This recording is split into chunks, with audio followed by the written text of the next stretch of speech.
Hello everyone, this is Ankit Shukla and welcome to the logical accounting. अब अपनी last class में हमने टिल क्वेश्चन नंबर 27 क्वेश्चन देख लिए थे डिसोल्यूशन ऑफ पार्टनरशिप फॉर्म के। अभी हमारी बुक में जो क्वेश्चन बचे वो है 28 टू 35 और ये सारे ही क्वेश्चन हमारे जर्नल एंट्री पे बेस्ड हैं, तो इन्हीं क्वेश्चंस को हमें डिस्कस करना है।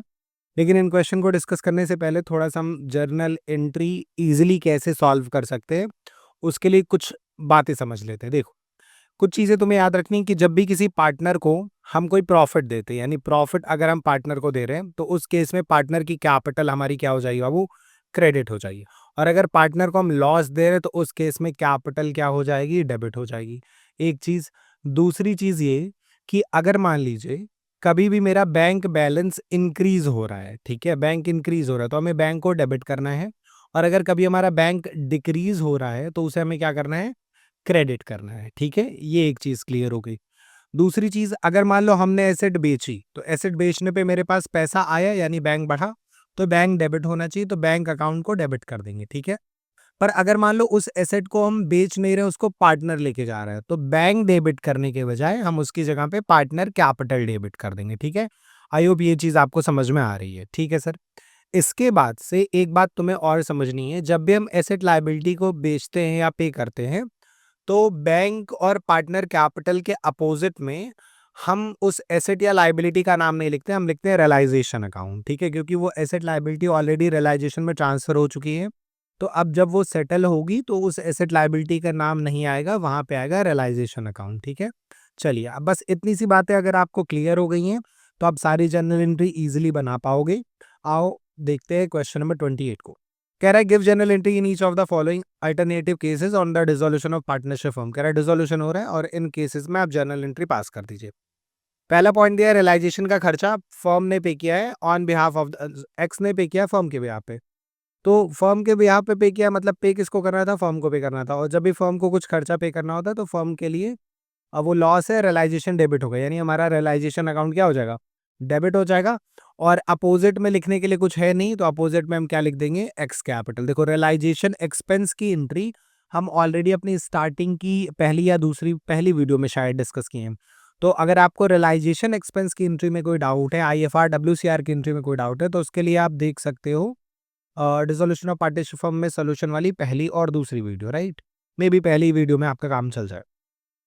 चलिए, बढ़ते हैं अगली एंट्री की तरफ। अगली एंट्री कह रही कि रियलाइजेशन का खर्चा फर्म ने पे किया। देखो, जब भी फर्म खर्चा पे करती है तो हमने पढ़ा था, देखो एक बार मैं रिवाइज करवा देता हूँ रियलाइजेशन के एक्सपेंस की एंट्री के बारे में।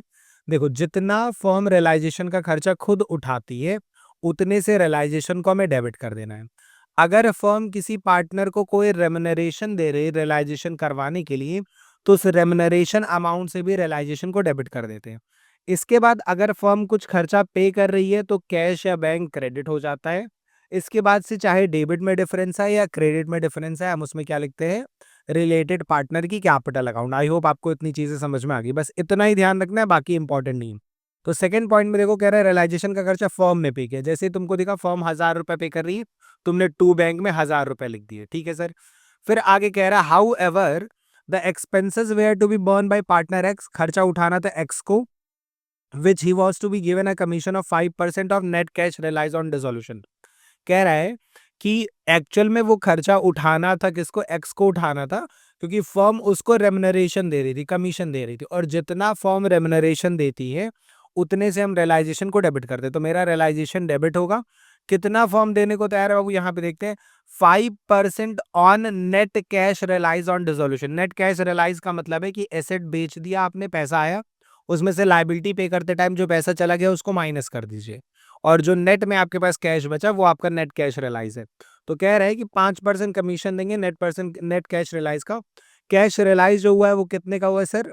2 लाख रुपए एसेट से हुआ है और 40 लाइबिलिटी से हुआ। तो 2 लाख हमने एसेट बेच के कमाए और 40,000 में लाइबिलिटी पे की, तो हमारे पास नेट में बचा 1,60,000। इस 1,60,000 का 5% हमें कमीशन देना पड़ेगा, जो कि हमारा 8,000 आएगा। यानी फर्म 8,000 रुपए का खर्चा उठाने को तैयार है, क्योंकि फर्म उतना कमीशन पार्टनर एक्स को देगी। तो अगर 8,000 हम एक्स को देंगे तो हमारे लिए खर्चा हुआ 8,000। हमें रियलाइजेशन को डेबिट करना चाहिए। कितने से डेबिट करना चाहिए? वो 8,000 रुपए से। ठीक है, 8,000 से हमने रियलाइजेशन डेबिट कर दिया। बैंक हमारी क्रेडिट है 1,000 रुपए से। अब डिफरेंस किस साइड पे आ रहा है? डिफरेंस हमारा देखो क्रेडिट पे आ रहा है, तो हम यहाँ पे लिख देंगे 2 एक्सेस कैपिटल। ठीक है, 8,000, 1,000 और 7,000। ठीक है, ये 8,000 हो गया रियलाइजेशन डेबिट, और 2 बैंक में 1,000 लिखा था, जिस साइड डिफरेंस आता उधर हम लिख देते पार्टनर कैपिटल। इन्होंने मल्टीपल एंट्री की है, इतनी एंट्री की जरूरत थी नहीं। एक बार एसेट बेचने की एंट्री हुई है, फिर रियलाइजेशन मतलब एसेट बेचने की एंट्री हुई, फिर उसके बाद से लाइबिलिटी पे करने की एंट्री हुई, फिर उसके बाद से रियलाइजेशन डेबिट टू एक्स इन्होंने 8,000 रुपये किया। इसको हमने सबको कंबाइन करके एक कॉमन एंट्री सीधे पास कर दी बाबू यहाँ पे, इतनी एंट्री करने के बजाय। और वो हमारी एंट्री क्या हो गई, रियलाइजेशन डेबिट, एक सेकेंड रुक जाओ, रियलाइजेशन अकाउंट डेबिट हो जाएगा। ओहो, ठीक है, मतलब तुम समझ गए ना। एक सेकेंड रुको, हम हटा ही देते हैं, प्रॉपर इसको लिख देते हैं। इसको पहले यहाँ पे कुछ लगाना पड़ेगा, समथिंग, सम स्टिकर और something, may be white use कर सकते हैं। ये इसको कर दिया कवर, और अभी देख लेते हैं। देखो, सीधी सी बात है, फर्म रेम्युनरेशन दे रही, तो जितना फर्म रेम्युनरेशन देती है उतने से रियलाइजेशन डेबिट हो जाता है। तो हमने रियलाइजेशन अकाउंट डेबिट कर दिया 8,000 रुपए से। ठीक है, इसके बाद फर्म ने 1,000 रुपए पे किए थे, तो आपने टू बैंक कर दिया 1,000 रुपए, और डिफरेंस हमारा क्रेडिट में 7,000 का आ रहा था, तो ये हो गया टू एक्सेस कैपिटल 7,000, और ये हमारी सेकेंड वाली एंट्री हो गई कंप्लीट। यहाँ पे क्वेश्चन ये नहीं बोला कि आप एसेट बेचने की एंट्री करो, लायबिलिटी पे करने की एंट्री करो, ये रियलाइजेशन एक्सपेंस का पॉइंट था, उसकी एंट्री होगी। फिर भी अगर आपको एसेट या लायबिलिटी बेचने और पे करने की एंट्री करनी है, तो आप कर सकते हो, बहुत सिंपल है। एसेट बेचोगे, पैसा आया, और जब भी बैंक बढ़ेगा, मैंने अभी थोड़ी देर पहले आपको सिखाया, बैंक को डेबिट करना है। अपोजिट में एसेट का नाम नहीं लिखना है, रियलाइजेशन। इसी तरीके से जब हम लायबिलिटी को पे करेंगे, तो पैसा जाएगा, यानी बैंक हो जाएगा क्रेडिट, और अपोजिट में आएगा रियलाइजेशन। ठीक है, सीधी सी बात, ये एसेट बेचने की एंट्री, लायबिलिटी पे करने की एंट्री। नेक्स्ट एंट्री कह रही कि जनरल रिजर्व हमारे पास 20,000 का है, तो एक्यूमुलेटेड प्रॉफिट है, और एक्यूमुलेटेड प्रॉफिट के केस में मैंने क्या बताया, प्रॉफिट पार्टनर को देंगे तो कैपिटल को क्या करना है, क्रेडिट करना है।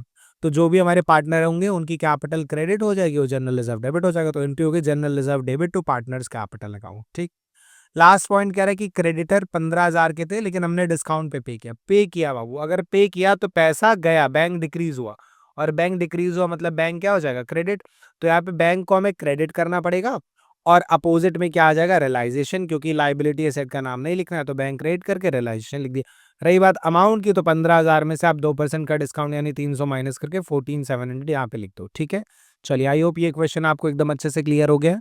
बढ़ते हैं नेक्स्ट क्वेश्चन की तरफ। क्वेश्चन नंबर 29, देखो क्या कह रहा है। जैन, शर्मा और वर्मा 3 पार्टनर है, उनका रेशियो सर दिया 1:1 का।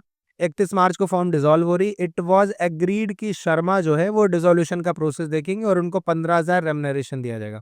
जैसे ही हमें क्वेश्चन में रेम्युनरेशन दिखा, हम तुरंत रियलाइजेशन अकाउंट क्या कर देंगे, डेबिट कर देंगे 15,000 से।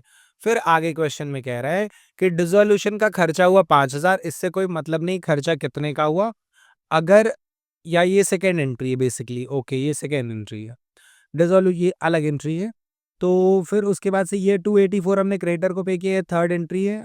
3 लाख का उनका क्लेम था, क्लेम कितने का था, दिस इज नॉट इंपॉर्टेंट, कितना आपने पे किया है वो इंपॉर्टेंट है। तो हमने कितना पे किया बाबू, 284, ये तीसरा पॉइंट हो गया। और चौथा है कि डिसोल्यूशन पे हमें लॉस हुआ। तो टोटल 4 एंट्री यहाँ पे है। सबसे पहला रेम्युनरेशन वाला था, तो आपने क्या किया, 15,000 का रेम्युनरेशन था, तो रियलाइजेशन डेबिट कर दिया। अपोजिट में कुछ नहीं है, तो पार्टनर का नाम आ जाएगा, किस पार्टनर को हमें देना है, शर्मा को, तो अपोजिट में आ जाएगा टू शर्मास कैपिटल अकाउंट। ठीक है, ये शर्मास कैपिटल अकाउंट। ठीक है, ये हमारी हो जाएगी पहली एंट्री। ठीक है सर, 15,000 रुपए।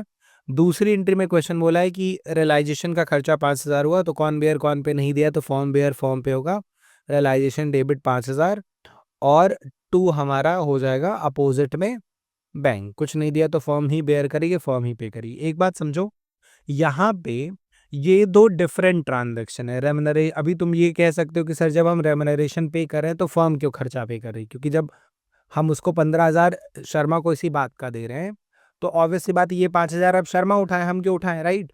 पर बात यहाँ पे ये है कि ये सारे डिफरेंट डिफरेंट केसेस हैं। ठीक है, ये अलग अलग केस दिए हैं यहाँ पे, तो हर केस की हमें अलग एंट्री करनी है। इस पर्टिकुलर केस का इससे कोई कनेक्शन नहीं है। ठीक है, चलिए, तो 2 एंट्री हमारी हो गई, पहली और दूसरी। तीसरी एंट्री एक बार मैच कर लेते हैं। पहले में realisation debit to Sharma, realisation debit to Sharma हो गया, और दूसरे में realisation debit to bank, realisation debit to bank. चलिए तीसरी एंट्री कह रही है 284 हमने पे किया है 3 लाख के सेटलमेंट में। कितने के सेटलमेंट में पे किया ये इंपॉर्टेंट नहीं, कितना पे किया ये इंपॉर्टेंट है। तो हमने पे किया बाबू 284। पे किया मतलब पैसा गया, और पैसा गया तो बैंक क्या हो जाएगा, क्रेडिट हो जाएगा। और चाहे एसेट हो या लाइबिलिटी, अपोजिट में मैंने आपको बताया एसेट लाइबिलिटी का नाम नहीं लिखना है, रियलाइजेशन लिखना है। तो रियलाइजेशन डेबिट टू बैंक 284 और 284, ये हमारी थर्ड एंट्री भी कंप्लीट हो गई। ठीक है, चलिए लास्ट में कह रहा है डिसोल्यूशन में हमें लॉस हुआ 18,000 का। लॉस हुआ तो कैपिटल क्या होगी बाबू, कैपिटल होगी डेबिट। तो जैन शर्मा और वर्मा की कैपिटल आप डेबिट कर दोगे और अपोजिट में लिख दोगे रियलाइजेशन। देखो debit partners capital by this much amount and credit realisation account 18,000। ठीक, तो आई होप आपको क्वेश्चन नंबर 29 एकदम अच्छे से क्लियर है। अगला जो क्वेश्चन हमारा क्वेश्चन नंबर 30 क्या कह रहा है कि 3 पार्टनर है गौरव, सौरभ और वैभव, उनका प्रॉफिट शेयरिंग रेशियो 2-2-1 का है। उन्होंने ऑलरेडी अपनी एसेट लायबिलिटी ट्रांसफर कर दी है रियलाइजेशन में। तो एक बार एसेट लायबिलिटी ट्रांसफर हो जाती है तो उनके सेटल होने पे हम रियलाइजेशन अकाउंट लिखते हैं, एसेट लायबिलिटी का नाम नहीं लिखते। ठीक है, पहला पॉइंट क्या करें, एक मशीन थी 6 लाख रुपए की, उसको कौन लेके गया, गौरव लेके गया पार्टनर। देखो एक चीज समझो, अगर पार्टनर एसेट लेके जा रहा है तो पार्टनर कैपिटल डेबिट होगी। इसको ऐसे भी समझ सकते हो, एक तुम्हें ट्रिक बताते हैं। देखो जब भी पार्टनर्स कोई ऐसी चीज लेके जाते हैं जिस पार्टनर टेक्स ओवर समथिंग जिसका डेबिट बैलेंस है, ठीक है, तो उनकी पार्टनर की कैपिटल उस एंट्री में डेबिट करनी पड़ती है। ठीक है, और अगर पार्टनर कोई ऐसी चीज लेके जा रहे हैं जिसका क्रेडिट बैलेंस होता है तो फिर हम पार्टनर की कैपिटल को जर्नल एंट्री में क्रेडिट करते हैं। ठीक है, ये बात अगर आपको ध्यान रहेगी तो थोड़ी चीज़ें आसान हो जाएंगी। जैसे ऐसे समझो, जब पार्टनर जनरल रिजर्व ले जाते हैं या कोई एक्यूमुलेटेड प्रॉफिट ले जाते हैं तो उनका बैलेंस क्रेडिट होता है एक्यूमुलेटेड प्रॉफिट का, इसलिए वहां पे जनरल रिजर्व बांटते टाइम पे कैपिटल हमारी क्रेडिट हो जाती है। अगर पार्टनर कोई एसेट ले जाते हैं, एसेट का बैलेंस डेबिट होता है तो इस उस केस में कैपिटल डेबिट हो जाती है। पार्टनर कोई लाइबिलिटी लेके जा रहे हैं जैसे क्रेडिटर वगैरह, तो लाइबिलिटी का बैलेंस क्रेडिट होता है तो वहां पे कैपिटल क्रेडिट हो जाती है। ठीक है, सीधी सी बात, पार्टनर जो चीज लेके जा रहा है उसका जो बैलेंस होता है जर्नल एंट्री में कैपिटल को हमें वही करना है। ठीक है, चलिए अब यहाँ पे देखो, पहला पॉइंट कह रहा है कि एक मशीन थी जिसकी बुक वैल्यू 6 लाख थी, उसको गौरव लेके गया। गौरव कौन है, पार्टनर। पार्टनर क्या लेके जा रहा है, एसेट। एसेट का बैलेंस क्या होता है, डेबिट। तो अगर एसेट का बैलेंस डेबिट होता है यानी हमें कैपिटल भी यहाँ पे क्या करनी पड़ेगी, डेबिट करनी पड़ेगी। तो यहाँ पे आप कर दो गौरव की कैपिटल को डेबिट, तो गौरव कैपिटल डेबिट, और मशीन भी तो लिख नहीं सकते तो क्या लिखेंगे, टू रियलाइजेशन अकाउंट। चलिए एंट्री होगी। अमाउंट कितना होगा, 6 लाख का था, 50% डिस्काउंट काट के यानी 3 लाख पे गौरव इसको लेके गए हैं। ठीक है, आगे इसमें कह रहा है कि एक स्टॉक था 5,000 का जिसको 9,000 के क्रेडिटर ले जा रहे हैं फुल सेटलमेंट में। तो आपस में एसेट लायबिलिटी सेट ऑफ होती है तो उसकी कोई एंट्री नहीं करते, तो इसको हम छोड़ देंगे। सेकंड पॉइंट पे आओ, लैंड बिल्डिंग 3 लाख की थी और उसको हमने बेचा 4 लाख में। कितने की थी दैट इज नॉट इम्पॉर्टेंट, कितने में बिक रही है ये इंपॉर्टेंट है। तो 4 लाख में अगर बिकी है तो पैसा आया है, और पैसा आया है तो बैंक अकाउंट को हम क्या कर देंगे, डेबिट कर देंगे। ठीक है सर, और अपोजिट में क्या लिख देंगे, रियलाइजेशन, क्योंकि एसेट लायबिलिटी बिकने या सेटल होने पे हम उसका नाम नहीं लिखते, हमें लिखना होता है रियलाइजेशन। अब अमाउंट कितना होगा, 4 लाख में बिकी है और 2% ब्रोकर कमीशन ले लेगा, तो यानी 8,000 रुपये ब्रोकर कमीशन ले लेगा, तो 3,92,000 रुपीज़ हमारे जेब में आएंगे क्योंकि ब्रोकर कमीशन काट के आपको पैसा देगा। ठीक है सर, आगे बढ़ते हैं। अगला पॉइंट कह रहे हैं कि जो बाकी के क्रेडिटर थे उनको 76,000 हमने पे किया है इन full settlement of their claim, and remaining asset was taken over by Vaibhav for 17,000। सबसे पहले बाकी के क्रेडिटर को आपने 76,000 पे किया मतलब पैसा गया, और पैसा गया तो हम बैंक को क्या कर देंगे, क्रेडिट कर देंगे 76,000। और अपोजिट में एसेट का नाम नहीं आता है, अपोजिट में क्या आता है, एसेट लायबिलिटी का नाम कभी नहीं आता है, अपोजिट में आएगा रियलाइजेशन। तो रियलाइजेशन डेबिट टू बैंक हो गया 76,000। और एसेट को वैभव लेके जा रहा है, एसेट का बैलेंस होता है डेबिट, तो वैभव की कैपिटल भी क्या हो जाएगी, डेबिट। तो वैभव कैपिटल डेबिट टू एसेट तो लिख नहीं सकते तो क्या लिखेंगे, टू रियलाइजेशन अकाउंट। ठीक है, चलिए कितना था ये, 17,000। ठीक है सर, नेक्स्ट ट्रांजैक्शन हमारा क्या कह रहे हैं देख लेते हैं, लास्ट वाला। बैंक लोन 3 लाख का था, उसको हमने 21,000 इंटरेस्ट के साथ पे किया। पे किया मतलब पैसा गया, पैसा गया तो बैंक क्रेडिट। कितना पे किया वो, 3,21,000। और लोन पे किया है तो क्या डेबिट होगा, बैंक लोन। देखो ये एसेट लायबिलिटी, एक सेकंड सर, ये तो बैंक लोन है सर, और आपने अभी थोड़ी देर पहले ही सीखा है कि अगर एसेट लायबिलिटी बिकती है तो अपोजिट में क्या लिखना होता है, रियलाइजेशन लिखना होता है, एसेट लायबिलिटी का नाम नहीं लिखना होता है। हाँ सही बात है, तो रियलाइजेशन आ गया, इंटरेस्ट वगैरह जोड़ के realisation debit to bank. I hope आपको ये क्वेश्चन क्लियर हो गया होगा।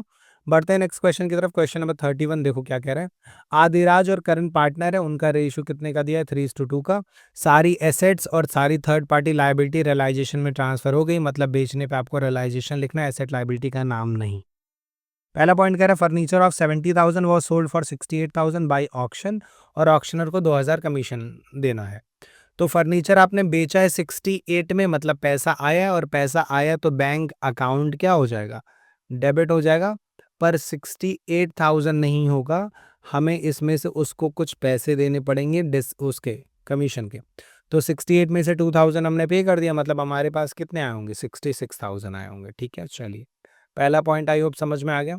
दूसरा कह रहा है आदिराज जो पार्टनर था उसका लोन था 35,000 का, उसको हमने 37,500 में पे किया, मतलब पैसा गया, और पैसा गया तो बैंक क्रेडिट हो जाएगा, कितना, 37,500।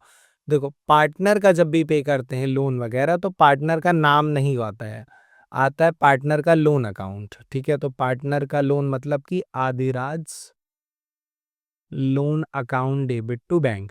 अब लोन कितने का था बाबू, लोन तो 35 का था, तो लोन तो मैक्सिमम 35 से क्लोज हो सकता है, तो जो 2,000 हमें एक्स्ट्रा देना पड़ा वो लॉस हम रियलाइजेशन अकाउंट से एडजस्ट कर देते हैं। ठीक है, सीधी सी बात है।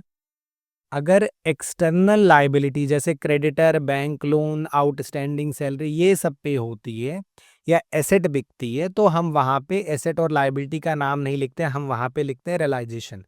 पर पार्टनर का लोन पे होता है, पार्टनर की कैपिटल पे होती है, तो वहां पे आप उस नाम को रिप्लेस करके रियलाइजेशन नहीं कर सकते, वहां पे आपको वो पार्टनर का लोन अकाउंट या पार्टनर की कैपिटल अकाउंट ही लिखना है। ठीक है, चलिए आगे बढ़ते हैं। Out of the stock of 80,000 current took over 50% stock at a discount of 20%, बाकी के स्टॉक को हमने बेचा है। तो पार्टनर स्टॉक लेके जा रहा है और पार्टनर एसेट लेके जा रहा है, तो क्या करेंगे, एसेट का बैलेंस डेबिट होता है, तो पार्टनर कैपिटल को हम क्या कर देंगे, डेबिट कर देंगे। तो करंस कैपिटल डेबिट, और टू स्टॉक तो नहीं लिख सकते, तो क्या लिखेंगे, टू रियलाइजेशन अकाउंट। ठीक है, कितना लेके जा रहे हैं, 80,000 में से 50%, यानी कि 40,000 का स्टॉक लेके जा रहा है, पर 40 पे नहीं लेके जा रहा, 20% इसमें से हटा दीजिए। तो 40,000 का 20% हुआ 8,000, तो 8,000 माइनस करके 32,000 पे करण ने ले लिया स्टॉक। अभी भी हमारे पास रिमेनिंग हाफ यानी 40,000 का स्टॉक बचा है, वो रिमेनिंग स्टॉक 30% प्रॉफिट पे बिका, बिका मतलब पैसा आया, और पैसा आएगा तो बैंक अकाउंट क्या हो जाएगा, डेबिट हो जाएगा, और अपोजिट में क्या हो जाएगा, रियलाइजेशन। तो बैंक डेबिट टू रियलाइजेशन। 40,000 का था और कितने पे बिक रहा है, 30% प्रॉफिट पे, तो एक 4 या 12, यानी ये हो जाएगा 52,000। 40,000 का 30% बाबू हो जाएगा 12,000, और 12,000 जोड़ के ये 52,000 हमने बेच दिया स्टॉक को। ठीक है, आगे बढ़ते हैं। कह रहे एक बिल्स रिसीवल 3,000 का था, अंडर डिस्काउंट और डिसऑनर हो गया, एक्सेप्टर इंसॉल्वेंट हो गया, इसलिए अब बिल को हमें पे करना है। ठीक है, बिल हमें पे करना मतलब मेरी जेब से पैसा जाएगा, पैसा जाएगा तो बैंक अकाउंट क्या हो जाएगा, क्रेडिट हो जाएगा, तो बैंक को आप कर दो क्रेडिट, और अपोजिट में आप क्या लिख दोगे, रियलाइजेशन। तो realisation account debit to bank account. Amount कितना है, 3,000 का बिल है, तो 3,000 रुपये हमने पे कर दिए। चलिए आगे बढ़ते हैं। अगला पॉइंट क्वेश्चन में क्या कह रहे हैं, रियलाइजेशन का खर्चा हुआ है 2,000 रुपये, जिसको आदिराज ने पे किया। किसको पे करना था, नहीं लिखा है, मतलब किसको पे करना था, फर्म को पे करना था। फर्म जब भी पे करती तो रियलाइजेशन अकाउंट डेबिट, और अपोजिट में कुछ है नहीं लिखने को, तो क्या लिखेंगे, आदिराज कैपिटल। ठीक है, चलिए अमाउंट इसका कितना दिया है, 2,000, और ये भी हमारा हो गया खत्म। ठीक, चलो आई होप ये क्वेश्चन तुमको अच्छे से समझ में आया। बढ़ते हैं नेक्स्ट क्वेश्चन की तरफ। क्वेश्चन नंबर 32 देखो क्या कह रहे हैं। Give necessary entry for the following transaction. Aman और रजत दो पार्टनर थे, सारी assets third party liability transfer हो चुकी है, रेशियो 2:1 का है। कह रहे एक बिल ऑफ एक्सचेंज था, डिस्काउंट में बिल रिसीव हुआ था डायरेक्ट से, जो इंसॉल्वेंट हो गया। वही एकदम डिट्टो अभी पिछला वाला क्वेश्चन अभी जो हमने किया ये वाला। ठीक है, एकदम सेम वही बी आर वाला है। बी आर था डायरेक्ट का, डायरेक्ट से हमने बिल लिया था 10,000 का वो, और डायरेक्ट इंसॉल्वेंट हो गया, मतलब अब हमारी जेब से 10,000 रुपये जाएंगे, तो 10,000 जाएंगे मतलब बैंक हमारा हो जाएगा क्रेडिट, और नुकसान है या लाइबिलिटी है तो रियलाइजेशन हो जाएगा डेबिट। ठीक है, तो realisation debit to bank 10,000 rupees, ये हो गया कंप्लीट। अगला कह रहा है बीपी था 30,000 का, वो 30 अप्रैल को ड्यू हो रहा था, पर हमने 29,550 में आज ही पे कर दिया, 31 मार्च, एक महीने पहले। आपने पे किया मतलब जेब से पैसे गए, और पैसे गए तो बैंक क्या हो जाएगा, क्रेडिट, और अपोजिट में क्या डेबिट करोगे, वो रियलाइजेशन। तो रियलाइजेशन डेबिट टू बैंक, कितना पे करना है, 29,550। चलो ये भी हो गया। आगे बढ़ते हैं, अगला पॉइंट देखें क्या कह रहा है। कह रहा है क्रेडिटर 30,000 के थे, स्टॉक 10,000 का लेके 10% डिस्काउंट पे, 10,000 का स्टॉक 10% डिस्काउंट मतलब 9,000 पे लेके गए, तो मतलब अभी भी 21,000 के बचे। तो देखो, जितने क्रेडिटर स्टॉक लेके गए हैं उसकी तो कोई एंट्री होने नहीं वाली, क्योंकि एसेट लायबिलिटी आपस में सेटल होता है तो कोई एंट्री नहीं होती, लेकिन बैलेंस को हमने पे करना है। तो पे करना है तो 30,000 में से 9,000 के सेटल हो गए, मतलब 21,000 को हम पे करेंगे। पे करेंगे तो जेब से पैसा जाएगा, और कैश में बोला तो कैश में ही कर लो भाई, टू कैश। और अपोजिट में लाइबिलिटी का नाम तो लिख नहीं सकते, तो लिखेंगे रियलाइजेशन डेबिट टू कैश 21,000, और क्रेडिटर हमारे पे हो गए। ठीक है, चलिए। फिर कह रहा है there was an old typewriter, जिसको हमने कंप्लीटली राइट ऑफ कर दिया था, अभी वो 600 का है और उसको रजत लेके जा रहे हैं 25% less than estimated price. Partner लेके जा रहा है मतलब कि पार्टनर एसेट लेके जा रहा है, और पार्टनर एसेट लेके जा रहा है मतलब एसेट का बैलेंस डेबिट होता है, तो पार्टनर का बैलेंस भी क्या, पार्टनर की कैपिटल भी क्या कर देंगे, डेबिट कर देंगे। तो एंट्री हो जाएगी रजत कैपिटल डेबिट, और अपोजिट में क्या लिख देंगे, रियलाइजेशन। इससे फर्क नहीं पड़ता कि एसेट या लायबिलिटी रिकॉर्ड थी कि नहीं थी, अगर वो सेटल हो रही तो सेटल करेंगे। 600 का था, 25% हो गया 150, यानी 150 माइनस करके 450 में रजत ने टाइपराइटर ले लिया। लास्ट पॉइंट कह रहा है कि अमन एग्री कर रहा है कि वो डिसोल्यूशन उठाएगा खर्चा सारा, उसके लिए हम 1,000 उसको रेमुनरेशन देंगे, जितना फॉर्म रेमुनरेशन देती है उतने से रियलाइजेशन अकाउंट को हम क्या कर देते हैं, डेबिट कर देते हैं, रियलाइजेशन डेबिट 1,000। और अपोजिट में कह रहा है एक्चुअल खर्चा 800 हुआ, फॉर्म ने पे किया। जब भी फॉर्म पे करती है तो हमें बैंक को क्रेडिट करना होता है, तो टू बैंक हो गया 800। अब डिफरेंस में हम क्या लिखते हैं, पार्टनर कैपिटल लिखते हैं, तो डिफरेंस किधर आएगा, क्रेडिट में आएगा, और पार्टनर कौन सा, अमन इन्वॉल्व है, तो टू अमन्स कैपिटल अकाउंट। ठीक है, चलिए, और ये एंट्री भी हमारी हो गई कंप्लीट। ठीक, चलो बढ़ते हैं नेक्स्ट क्वेश्चन की तरफ। क्वेश्चन नंबर 33 देखो क्या कह रहे हैं। दिशा, मोहित और नंदन पार्टनर है, फॉर्म डिसॉल्व करना चाहते हैं, एंट्री करिए, सारी एसेट लायबिलिटी ट्रांसफर हो चुकी है। पुराना टाइपराइटर है, रिकॉर्ड नहीं है, 2,000 में बिक गया, जबकि एक्सपेक्टेड वैल्यू 5,000 थी। कितनी एक्सपेक्टेड थी ये इंपॉर्टेंट नहीं, कितने में बिका ये इंपॉर्टेंट है, और बिका तो पैसा आया, और पैसा आया तो बैंक क्या हो जाएगा, डेबिट। और टू टाइपराइटर तो नहीं लिख नहीं सकते, क्या लिखना पड़ेगा, रियलाइजेशन। 2,000 था शायद। चलिए आगे बढ़ते हैं, अगला पॉइंट क्या है, स्टॉक 70,000 का था, उसको दिशा लेके जा रही, पार्टनर इस स्टॉक लेके जा रहे। स्टॉक का बैलेंस क्या होता है, एसेट है तो डेबिट ही होगा सर, तो एसेट का बैलेंस डेबिट होता है, और अगर पार्टनर एसेट लेके जा रहे हैं जिसका बैलेंस डेबिट है तो कैपिटल भी हो जाएगी डेबिट, और अपोजिट में स्टॉक के बजाय हम क्या लिखेंगे, रियलाइजेशन। तो दिस कैपिटल डेबिट और रियलाइजेशन हो गया। अमाउंट हो जाएगा 70,000 का 30%, यानी कि 21,000 घटाना पड़ेगा, तो ये हो जाएगा 49 शायद, 49,000 प्लस 49, 1, 50, 60, 70, 21,000। ठीक है। फिर कह रहे टोटल क्रेडिटर फॉर्म के 20,000 रुपए थे, एक क्रेडिटर 2,000 का था जो अनट्रेसेबल था, और बाकी के क्रेडिटर कह रहे हैं कि हमको 10% डिस्काउंट दे दीजिए। ये अनट्रेसेबल था तो इनको पैसा देना नहीं पड़ेगा, 20,000 में से 2,000 हटा दो, बचे कितने, 18,000। इन 18,000 को पैसा देना है, और कितने पे पैसा ले रहे हैं, कह रहे 10% डिस्काउंट काट के पैसा दे दीजिए। दे दीजिए मतलब पैसा गया, और पैसा गया तो बैंक क्या हो जाएगा, क्रेडिट, और अपोजिट में लाइबिलिटी के बजाय क्या लिखा जाएगा, रियलाइजेशन अकाउंट। तो रियलाइजेशन डेबिट टू बैंक हो जाएगा कितना, 18,000 था, 10% काट देंगे, 1,800, यानी 16,200। ठीक है, चलिए ये भी हो गया। फिर आगे बढ़ते हैं, तो अगला क्या कह रहे हैं, Nandan had taken a loan, Nandan कौन है भैया, पार्टनर है, 50,000 का, which was paid fully by him to the firm. कह रहे एक पार्टनर है नंदन, उसने लोन लिया था फर्म से, ठीक है सर, और वो अपना लोन चुका दे रहा है, हमको पैसा दे दे रहा है, पैसा दे रहा है तो पैसा आया, बैंक अकाउंट को कर दो डेबिट। और यहाँ पे पार्टनर का लोन है तो नंदन्स लोन कर सकते हो या रियलाइजेशन कर सकते हो, अगर तुमने उस लोन को रियलाइजेशन में ट्रांसफर कर दिया।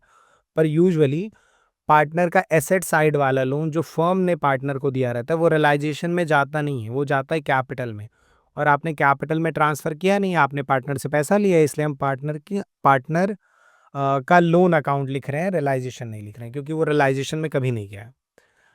फिर लास्ट वाला पॉइंट कह रहा है 12,000 was recovered from a debtor, जिसको हमने राइट ऑफ कर दिया था बैड डेट्स लास्ट ईयर। पैसा मिला, ये इंपॉर्टेंट, और पैसा मिला तो बैंक क्या हो जाएगा, डेबिट, और अपोजिट में क्या लिखा जाएगा, to realisation, bank debit to realisation account. ठीक, चलिए कितना मिला, 12,000, तो ये भी हमारा हो गया कंप्लीट। ठीक, चलो अब क्वेश्चन नंबर 33 हो गया, बढ़ते हैं अगले क्वेश्चन की तरफ। क्वेश्चन नंबर 34 देखो क्या कह रहे हैं, 3 पार्टनर अंगद, रमन और हर्षित हैं, डिसॉल्व करना चाहते हैं, नेसेसरी एंट्री पास करिए, एसेट लायबिलिटी ट्रांसफर हो चुकी है। कह रहे स्टॉक था 90,000 का, रमन जो है 50% स्टॉक को 10% डिस्काउंट पे लेके जा रहा है, बाकी बिक रहा है। इस टाइप का भी अभी हमने थोड़ी देर पहले लगाया है, चलो देख लो। पार्टनर लेके जा रहा है कुछ ऐसा जिसका बैलेंस डेबिट होता है, तो अगर एसेट का बैलेंस डेबिट होता है मतलब रमन की कैपिटल हमें क्या करनी पड़ेगी, डेबिट, तो रमन कैपिटल डेबिट, और अपोजिट में लिख दिया जाएगा टू रियलाइजेशन अकाउंट। ठीक है, अमाउंट कितना होगा, तो कितना लेके जा रहा है, 90,000 का 50% यानी 45,000 का स्टॉक लेके जाएगा, और 10% डिस्काउंट पे लेके जाएगा, मतलब 4500 का डिस्काउंट, तो 40,500 हुआ। 40,500 में हमने रमन को दे दिया क्या, स्टॉक। कह रहे बाकी का स्टॉक, बाकी कितना बचेगा भाई, हाफ बचेगा 45,000, उसको हमने 40% प्रॉफिट पे बेच दिया। तो अभी हमें क्या करना पड़ेगा, 45,000 का स्टॉक था बचा हुआ, उस 45,000 में 40% ऐड करना पड़ेगा, तो 45,000 प्लस 40% ऐड करेंगे तो 18,000 का आएगा, यानी 63 में बचा हुआ स्टॉक बिक रहा है। बिक रहा है मतलब पैसा आया, और पैसा आया मतलब बैंक क्या हो जाएगा, डेबिट हो जाएगा 63,000 से, और अपोजिट में क्या लिख दिया जाएगा, टू रियलाइजेशन अकाउंट। ठीक है सर, ये भी हो गया। बढ़ते हैं अगले पॉइंट की तरफ। अगला पॉइंट कह रहे हैं कि प्रॉफिट लॉस में डेबिट बैलेंस है, लॉस है जिसको पार्टनर बांट दे रहे हैं। इसको ऐसे भी समझ सकते हो, देखो लॉस है तो कैपिटल डेबिट होगी, एक बात। दूसरी बात, पार्टनर को जो चीज़ दे रहे हैं उसका बैलेंस डेबिट है, तो कैपिटल भी क्या हो जाएगी, डेबिट। अंगद, रमन और कौन है भैया, Harshit. Angad's capital debit, Raman's capital debit, Harshit's capital debit to profit and loss account. बढ़ गया लॉस। ठीक, चलो सिर्फ एसेट लायबिलिटी पार्टनर ले जाएंगे तो उसकी जगह रियलाइजेशन लिखना है, उसके अलावा कोई एक्यूमुलेटेड प्रॉफिट लॉस वगैरह तो उसका नाम रहेगा। ठीक है, कितने का था ये लॉस बाबू, ये लॉस था 15,000 का, और इनका रेशियो कहाँ दिया हुआ है, नहीं दिया हुआ है, तो नहीं दिया हुआ मतलब इक्वल रेशियो रहा होगा, 5,000 5,000 5,000, और ये 15,000 हमारा हो गया सेटल। अगला पॉइंट देखते हैं क्या कह रहा है। कह रहा है कि एक मशीन थी जिसको हमने रिकॉर्ड नहीं किया था, बिक गई। बिक गई मतलब जेब में पैसे आए, और पैसे आए मतलब बैंक क्या हो जाएगा, डेबिट हो जाएगा, और अपोजिट में मशीन का नाम नहीं लिख सकते, क्या लिखना पड़ेगा, realisation, bank debit to realisation, 2000 में बिक गया। ठीक है, चलो अगला पॉइंट कह रहा है कि Angad was paid only 5,000 in full settlement for his loan to the firm which amounted to 5500। कह रहे जो पार्टनर है उसने लोन दिया था, उस लोन को हमने 5,000 में पे किया। पे किया मतलब जेब से पैसा गया, और पैसा गया मतलब हो जाएगा टू बैंक, कितना, 5,000। और ये एक्सटर्नल लायबिलिटी तो है नहीं, इसीलिए हम यहाँ पे रियलाइजेशन नहीं लिखेंगे, अंगद का लोन लिखेंगे। पर लोन तो सर 5500 का था, तो 500 फायदा हो गया, और क्या। क्रेडिट में जो डिफरेंस आ रहा है उसको हम लिखेंगे टू रियलाइजेशन। अगर तुम्हें याद हो तो फुल फ्लेज क्वेश्चन भी हम ऐसे ही करते थे। जब भी पार्टनर का लोन होता था तो उसको पहले लिख देते थे बैलेंस बीडी, और बैंक में जितना बोलता था उतना पे कर देते थे।